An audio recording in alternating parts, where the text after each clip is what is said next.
पुलुर सानाम को सगुनजार इन जमुना माटी जो को सगुन दाराम तेहना वीडियो रे तबे तेहन अब मयूरभंज डिस्ट्रिक्ट मिटा स्टेडियम को बनाया ओंडे गे बन हेज सेटर कना और ओंडे चेद चेद बखरा बनाव कना चेद ᱧᱩᱛᱩᱢ कना ना ओना को बन बड़ाय तराया और अकोय तकिन की प्रतिष्ठा ओना बन आजम तराया ना स्टूडेंट लगत बनाव कना चे इंटरनेशनल बना नेशनल बनाव कना चे इंटरनेशनल बनाव कना चे डिस्ट्रिक्ट बनाव कना चे चे लगत बनाव कना ओना को बन बड़ाय ना सेना अब मयूरभंज डिस्ट्रिक्ट रनांग बायदापुसी रायरंगपुर बायदापुसी रे मेना और नवा दो ना इंटरनेशनल कना चे डिस्ट्रिक्ट चे नेशनल ओना बाय बड़ाय कना खाली जहाँ तकिन किन प्रतिष्ठा उनकिन ᱧᱩᱛᱩᱢ हुई कना श्रीमती द्रौपदी मुर्मू तकिन प्रतिष्ठा का अदा ना ओका बखरा कना मासे बड़ाय मन भव्य ना डिस्ट्रिक्ट लेवल जहाँ को स्कूल वाला जहाँ को एने बड़ाया उनको बखरा हुई दाया लका बुझाव कना चिकाते उना सेना स्टेडियम ना बाय बुझाव कना नेल तना ठिके कना उना मारंग मा बाय बुझाव कना जेमते कि इंटरनेशनल नेशनल लका मा अदो कितना पलंते बना के नो पास्टर दो नेल एबन चेक को कालका अचुरो कना बन नोते खन ग्राउंड रना दुड़ू पास्टा मा ओना पास्टा रे मेना नुकाते मा ट्रक बन नेल के तलार तो चेक बना कना ओना अब बाबन बड़ाय गका कमी नोते जोरसुर चालू कना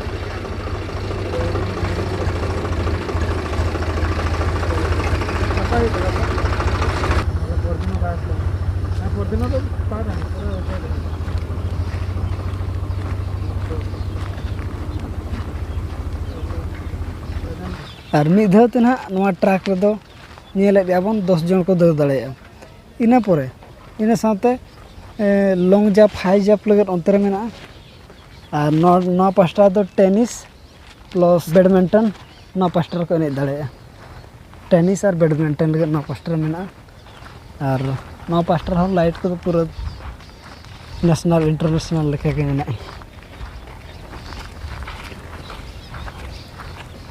नोकाते और नोना तो ना चेद बखरा कना ना अली बलिन ठिका दाड़े कना नोआ दो और लाइट में बन नेलत गना मारंग मारंग बत्ती पूरा चमका पूरा स्टेडियम माने ब्राइट कते अड़ागा न्यूत गे नोआ करे मुज को दड़ खान तो नेलो को मुज को दुड़ू बखरा नोते रे मेना नुकु को कमी कना को पेंटिंग को एक पास्टर तो मना बैडमिंटन और टेनिस लगे और बना भाई बनार के नहीं दाड़ा और नौ पास्टर तो मना खो खो लगे नौ नुका कमी को चलो का नौ पास्टर तो खो खो ना खुंटी को भी रखा जल में बाबन तला तला खो खो जहाँ का को नहीं खो खो बखरा के बना करना चे नौ पास्टर तो खो खो ना बन बड़ा के नुका तो बन अचूर में दुरुप सब को नेल लगुनिया उनते चल का तीन कमी को चालू कना ओडे ना जहाँ लका हुआ इन पर तो बाको बोलो चा नितो ना को बोलो चा कना नेल लेका और कमी चालू कना दीते और कमी को ना हुई दिन खान उना लगन मा ना बाय हुई मा एंतर हो चेष्टा का को लगन हुई लेका जहाँ नेलोगो कना लाइट को लगा हुई का लाइट को लगा हुई कना ट्रक हो रेडी कना तापरे दुड़ुबा ना बाकी कना हाई लॉन्ग जंप ओना हो रेडी कना ओना को जो तो हुई कना खाली नितो बाकी मेना दुड़ुबा और नवा साइड को जहाँ तीन के नेलोगो कान ओना साइड रे जुदी दारे को ना चेद को लगाव कना एने इने को बाकी कना नितो तो पूरा ट्रक सुर उतर मेना बना नते खन ट्रक चेद लका नेलो कना और ना दो रबड़ लका बुझे कना पूरा चेहरा और अंते तो बाको बोलो चो कना चिकाते पूरा को रेडी का चे नो मना ओनाते बाको बोलो चो कना कमी को तो बोलो कना अब तो कुल्लर को अंते बाको बोलो चो कना बोलो नोडे मेना हाई लॉन्ग जंप लगे नो पास्टा हो मेना हाना पास्टा हो मेना हाई लॉन्ग जंप लगे दो दुड़ू पास्टा मना उनते चलाव बाय गानो कना ओनाते ओना साइड ते तना पन अचुरो का ओना रना बैक साइड ना पछिलो पास्टा से तुम अचुरो कना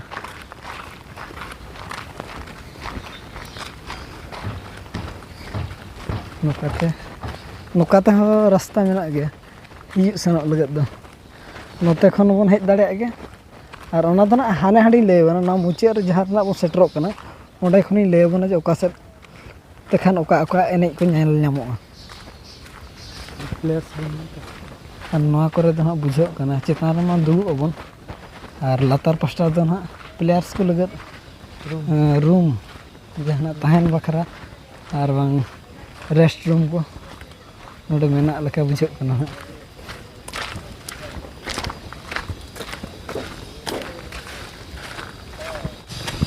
ᱱᱚᱛᱮ ᱱᱚᱝᱠᱟ ᱠᱟᱹᱢᱤ ᱪᱟᱹᱞᱩ ᱟᱠᱟᱱᱟ ᱚᱱᱟ ᱯᱟᱥᱴᱟ ᱱᱚᱝᱠᱟ ᱛᱮᱵᱚᱱ ᱦᱮᱡ ᱠᱟᱱᱟ ᱦᱟᱸᱜ ᱱᱚᱝᱠᱟ ᱛᱮᱵᱚᱱ ᱦᱤᱡᱩᱜ ᱠᱟᱱᱟ ᱟᱨ ᱚᱠᱟ ᱥᱮᱫ ᱛᱮ ᱱᱚᱝᱠᱟ ᱛᱮ ᱦᱮᱡ ᱚᱱᱟ ᱠᱚᱵᱚᱱ ᱧᱮᱞᱟ ᱦᱟᱸᱜ हो जाएगा तो अच्छा हो जाएगा है ना गेट पास्टा हाँ नोते दो और गेट दो मिटा गया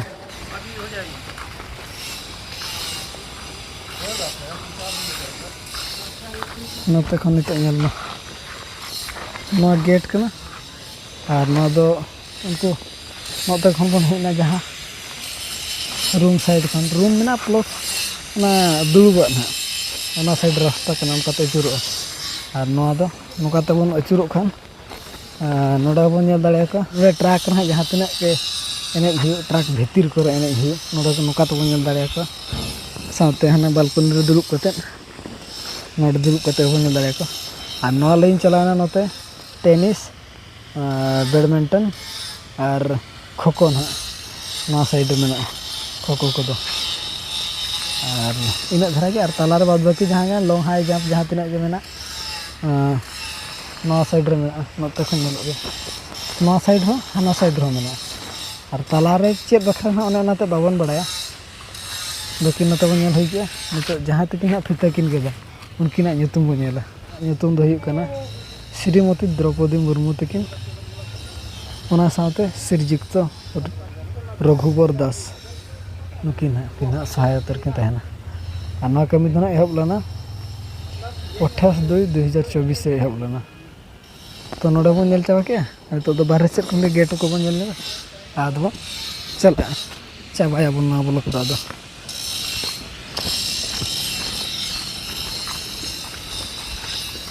ना को रिवर्स हुई यानी कंप्लीट हुआ उनका बुझे निया शर्मा के ना कम्प्लीट लेका जहाँ कमी ñel कते बन ठिकेया पूरा जोरसोर चालू कना जेहेतु निया शर्मा के ना कम्प्लीट लेका बुझे कना नोते गेट पास्टा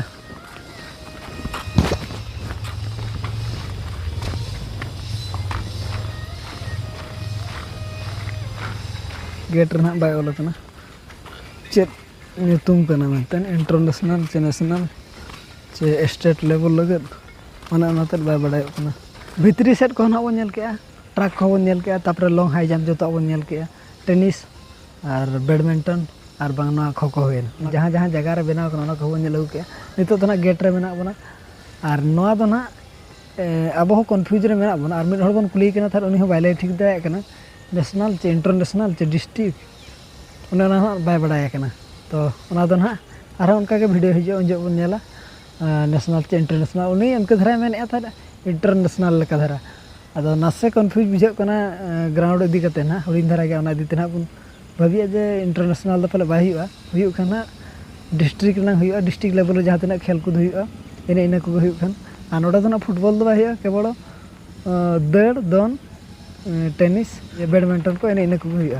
तब ना वीडियो दो निके धरा को दो मा तबे सनाम को एली पास से तो जोहार